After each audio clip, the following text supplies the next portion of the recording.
You're listening to Too Much on Her Plate, the podcast for smart, busy women who are tired of running on the hamster wheel and are ready to create freedom from overeating and emotional eating. I'm your host, clinical psychologist, author, and a smart, busy woman too, Dr. Melissa McCreary.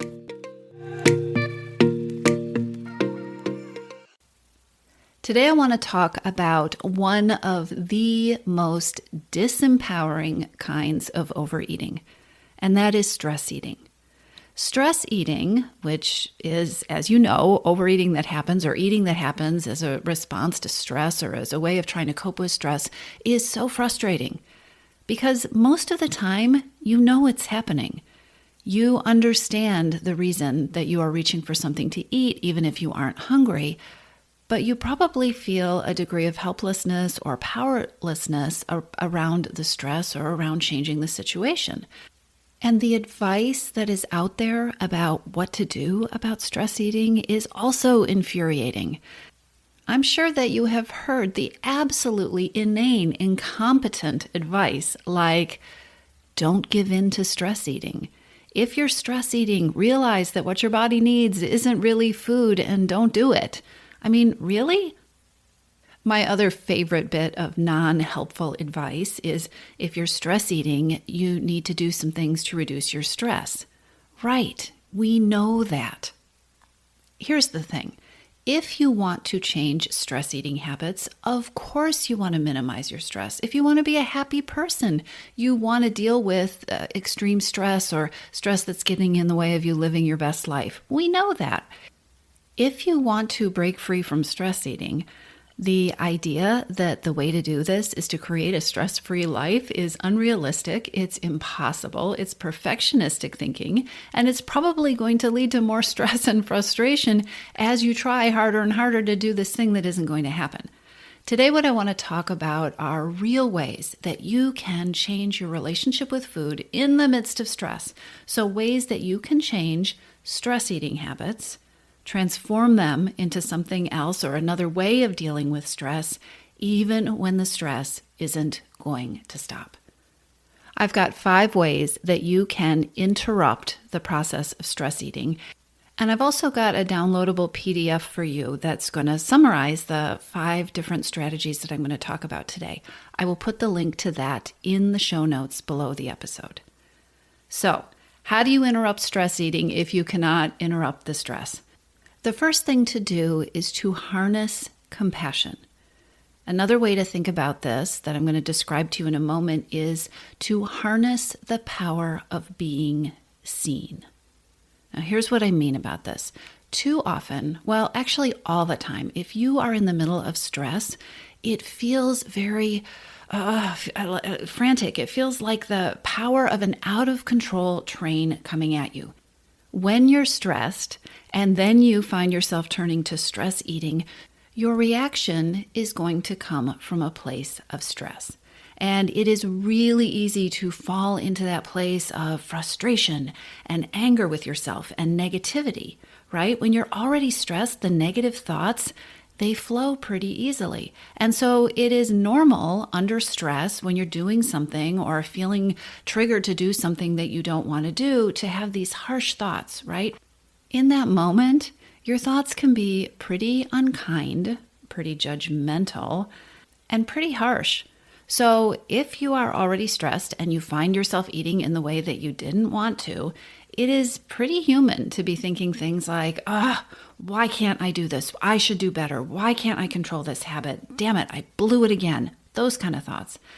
While these kind of reactions are not out of the realm of normal when you're under a lot of stress, they're not helpful if you want to break the cycle of overeating. In fact, that feeling that you've blown it or it's all your fault or you haven't done a good job and that anger at yourself is quite likely to lead to more overeating.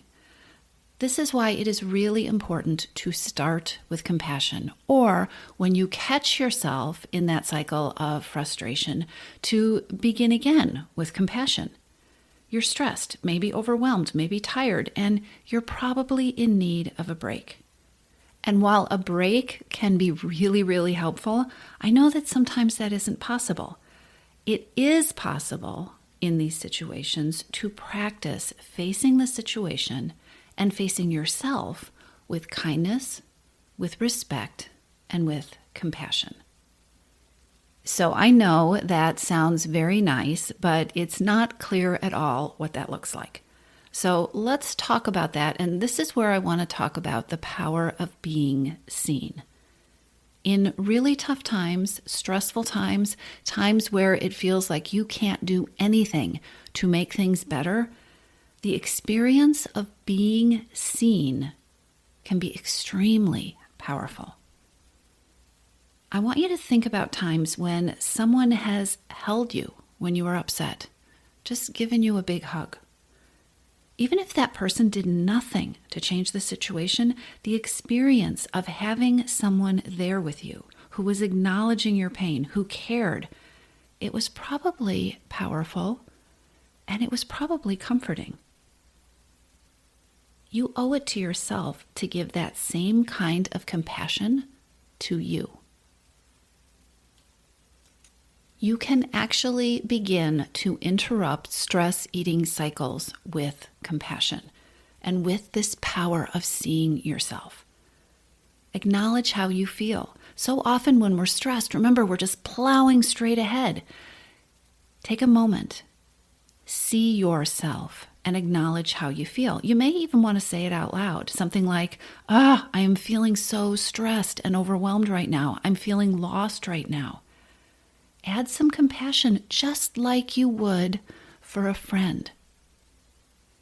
So you could say things to yourself like, this is really hard. I'm feeling really overwhelmed. I'm really trying here. I'm having a hard time. When you see yourself and when you address yourself from this place of compassion, rather than that place of exasperation or self-blame or frustration that is so easy when you're stressed out, but when you make that shift, when you address yourself from a place of compassion, when you see yourself, taking that simple step is going to make taking next steps easier. So start with compassion and see yourself. Here's the next thing I want you to think about when you want to change your stress eating habits. When you're stressed and busy, it is so important to give yourself enough space to be able to see the possibility of doing something differently. Stress eating happens without much thought. Reaching for something to eat, it could be a really old habit, or it could be a shortcut that you've learned, even as a way to show yourself some compassion, even though it isn't really showing yourself compassion because it's not really seeing yourself. I know you are busy, but taking a few minutes to take a few deep breaths, a few seconds to take a few deep breaths, or to feel your heartbeat, or to close your eyes and listen to a favorite song. Taking a few minutes to check in with a really, really short meditation app on your phone. Something like this can be just what you need to help you make a choice that isn't stress eating. Here's another way to think about this. If you don't have any space to feel or to think, how can you do something different? If you don't give yourself just those few seconds to think, to feel, and to make a choice, how can you make a decision to do something different than that autopilot habit that you have done so often before? So give yourself space, just a little bit of space to see what is going on, and enough space to think about doing something different. And this is the point in the podcast where you say, yes, but if I knew something different to do, I would be doing it. I want to introduce you to something that I call the warm blanket strategy. The warm blanket strategy is an example, I'm just going to give you a little piece of it, but it's an example of the kind of strategy work that we do in the Missing Piece program. So Stress eating can feel inevitable because you're in a situation where you don't know what else to do. And, think about stress. You feel overwhelmed. You may feel time crunched. It's hard to do what I just suggested is as the second step, which is to give yourself a breath to think about the possibility of doing something different. But when you do that and your brain is saying, what do I do? What do I do? What do I do? Which is a stress response, and you don't know what else to do, it can start to feel like you're trapped. You might even feel like, I don't have a choice. The only thing I can do in this situation to feel better is to eat. This is when you want to pull out and practice the warm blanket strategy. So I'm going to share this with you. Now, you remember a time when you were little and you got sick. I want you to think about that. You really felt crummy. You were sick, and there was nothing anybody could do, no matter how much they loved you, to make you not be sick. You were sick and you didn't feel good.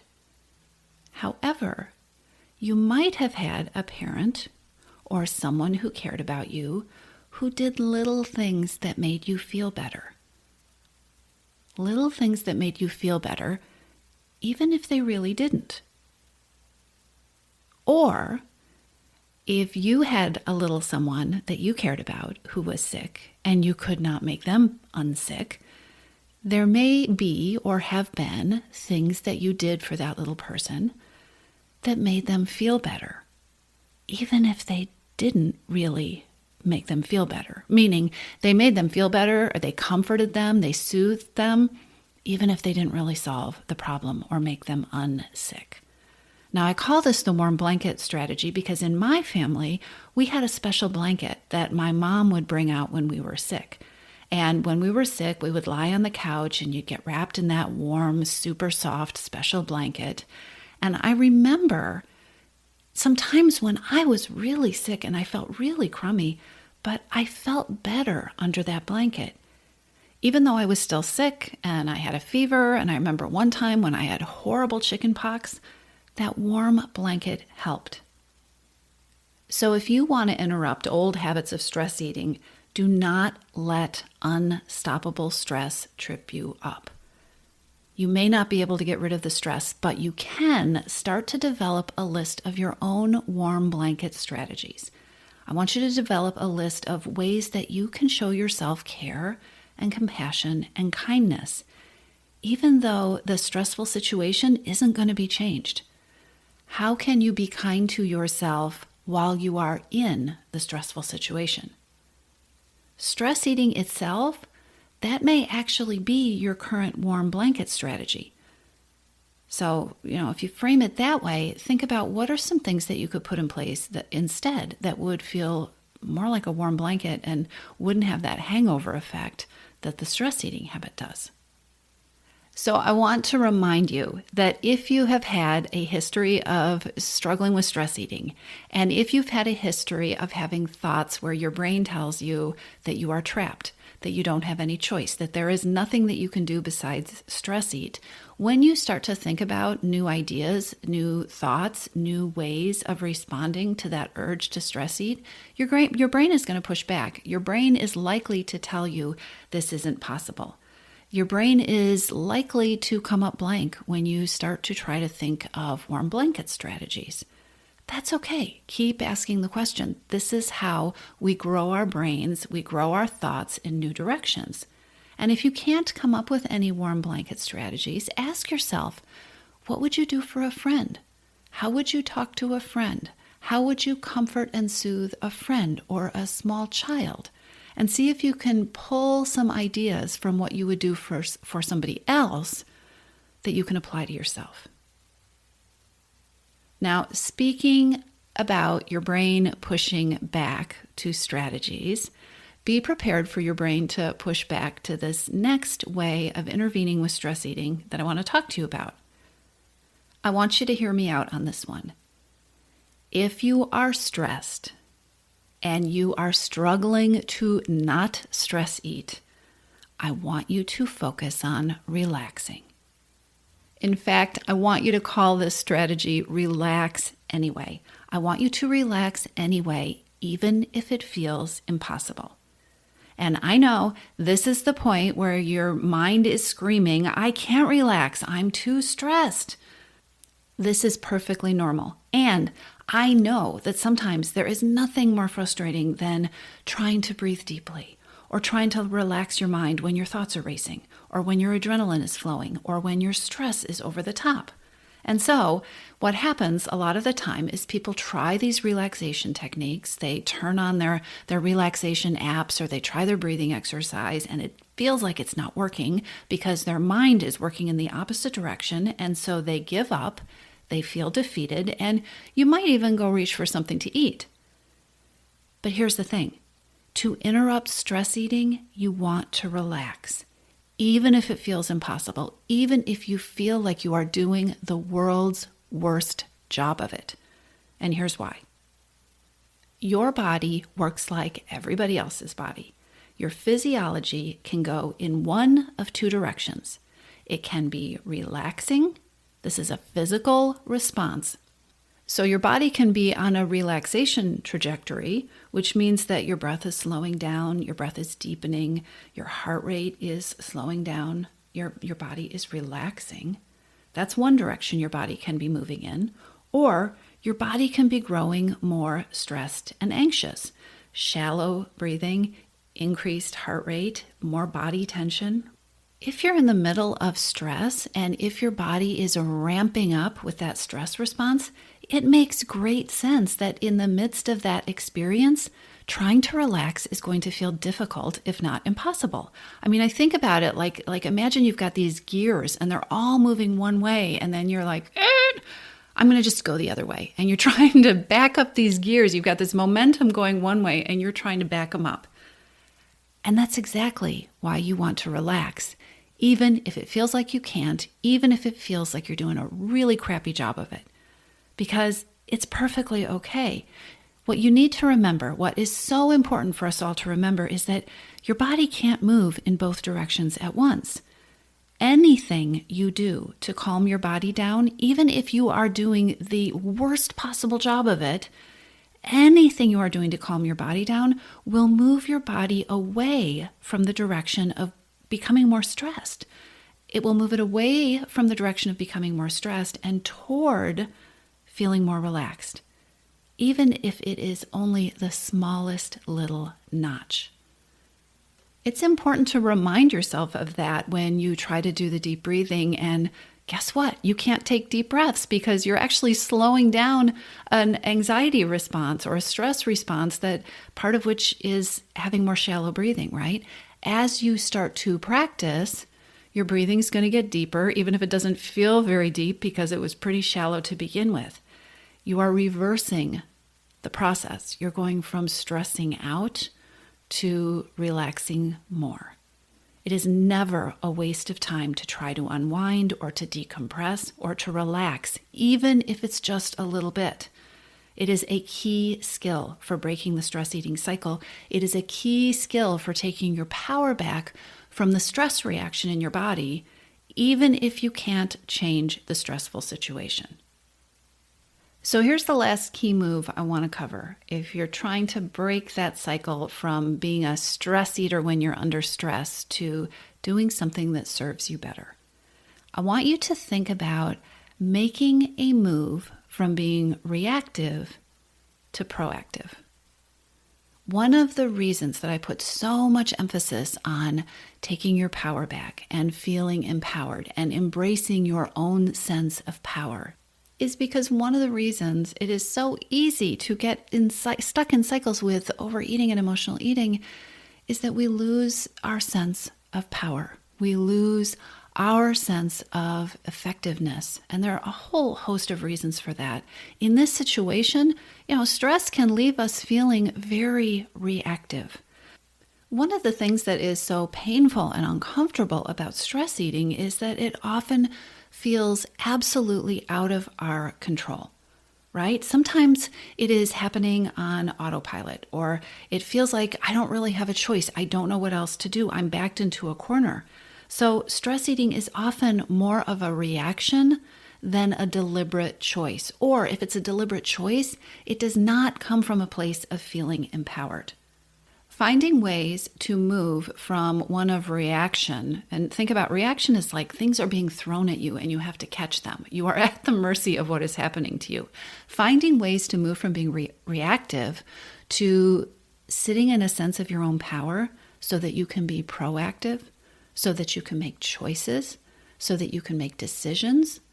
It not only allows you to come from a much greater place of effectiveness with your relationship with food, but the difference between reactivity or being reactive and being in a place where you're proactive, that sense of having a sense of control or being in charge, this all by itself reduces my stress.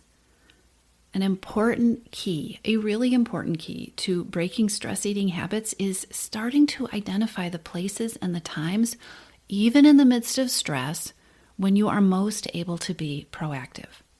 One of the ways that we can move from being reactive to being proactive is to break things down into smaller steps. So ask yourself, what can I take charge of? When in the midst of whatever is going on, what are the times when you're best able to intervene? When are you best able to make a choice that is something other than stress eating? When in your day or in your week are you best able to implement the strategies that I've been talking about in this episode? When are the best times for you to come up with some creative alternatives or to put new plans in place? It's easy to feel overwhelmed when you're trying to break a habit that feels so powerful, especially when you are stressed. So you want to be really careful about falling into all or nothing thinking. Instead of trying to focus on the whole forest at once, which is overwhelming and stressful for most of us, ask yourself what small piece is something that you feel like you can start with.